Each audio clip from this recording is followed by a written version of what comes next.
साथियों, फौज में जाना है तो ये गलती भूल कर भी नहीं करना है।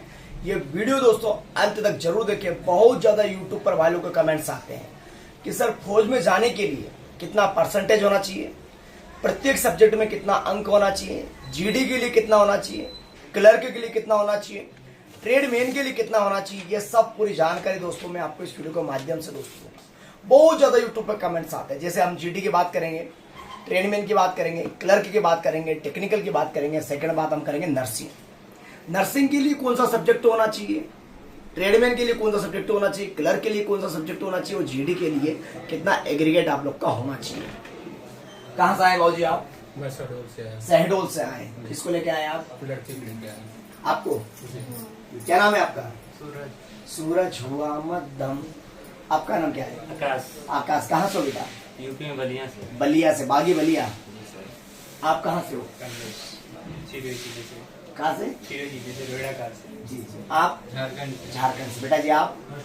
पश्चिम बंगाल से। बेटी आप? यूपी अमरोहा। अमरोहा। जी आप? यूपी अमरोहा। बहन है अपनी। ओके आप? अरे वाह यार। तो साथियों सबसे पहले मैं आपको बताना चाहूंगा, जैसे आप जीडी में फॉर्म फिल करना चाहते हैं, इसके लिए हाइट सबसे पहले बात करते हैं। हाइट इसके लिए 170 सेंटीमीटर कितनी होना चाहिए? Height 170 centimetre. जब आपकी हाइट 170 सेंटीमीटर होगा तभी आप फिजिकल टेस्ट होगा, जब हाइट वेरिफिकेशन होगा तब आप वहां पर क्या कर सकते हैं? पास हो जाएंगे। ठीक है। इसके लिए 10वीं पास होना चाहिए। प्रत्येक सब्जेक्ट में 45 प्लस क्या होना चाहिए? आपका परसेंटेज होना चाहिए। समझ लो, वो प्रत्येक सब्जेक्ट में 33 अंक प्लस होना चाहिए। समझ गए बात को? सेकेंड बात करते हैं ट्रेडमैन। एज इसके लिए 17.5। उम्र आपकी इसमें कितनी होती है? 20 साल 6 महीना लास्ट होती है। 8वीं पास होना चाहिए और 10वीं पास भी हो तो आप ट्रेडमैन में फॉर्म फिल कर सकते हैं। ठीक है। साथ में क्लर्क की बात करते हैं। क्लर्क का फॉर्म 17.5 से आपका फिल होगा। 20 साल 6 महीना लास्ट रहेगा। 7 12वीं में सब्जेक्ट आपके कितना होना चाहिए? 60%। कितना होना चाहिए? 60% होना चाहिए। और प्रत्येक सब्जेक्ट में 50 प्लस परसेंटेज आपका होना चाहिए, अंक होना चाहिए। ठीक है। टेक्निकल की हम बात करेंगे तो वही का वही होता है। 12वीं में 50%, प्रत्येक सब्जेक्ट में 40 अंक प्लस होना आपका चाहिए। नर्सिंग की बात करते हैं। सब्जेक्ट इसके लिए होता है बायोलॉजी, जिसके जनक कौन है? अरस्तु। यस, नाम किसने दिया? लेमार्क ने। ठीक है। तो 12वीं में 50% होना चाहिए और प्रत्येक सब्जेक्ट में 40 अंक आपका प्लस होना चाहिए। समझ गए बात को? सेकंड बात, बहुत ज्यादा भाई लोगों को कमेंट्स आता है, जैसे ये मार्कशीट तो यूपी की है, कभी किसी सब्जेक्ट के पास हेच लगा है। क्या लगा? हेच लगा।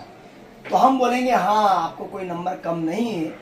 5 जो 6 सब्जेक्ट होते हैं, 6 में से एक सब्जेक्ट में नंबर कम है, इसलिए वहां पर आपको क्या लगा है? हेच लगा है। पंखा चालू कर दो बेटा। क्या लगा है? हेच लगा है। समझ लो। ट्रेनिंग की जो फीस है मात्र 5,000 रुपए है। रहना और खाना पर कितना लगेगा? 5,000 नहीं।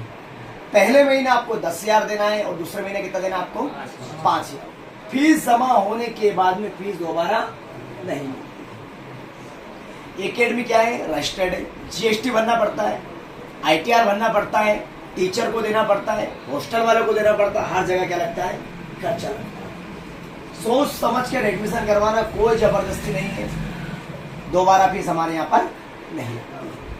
तो आई होप कि साथियों आप समझ गए होंगे और आप इसका भी एक स्क्रीनशॉट ले लेना, देख लीजिए आप। ये दोस्तों हमारा है आवेदन पत्र है। जैसे आप फिल करेंगे तो पूरा सिस्टम भी इसमें लिखा है कि मैं जो एडमिशन करा रहा हूँ मैं अपनी मर्जी से करा रहा हूँ।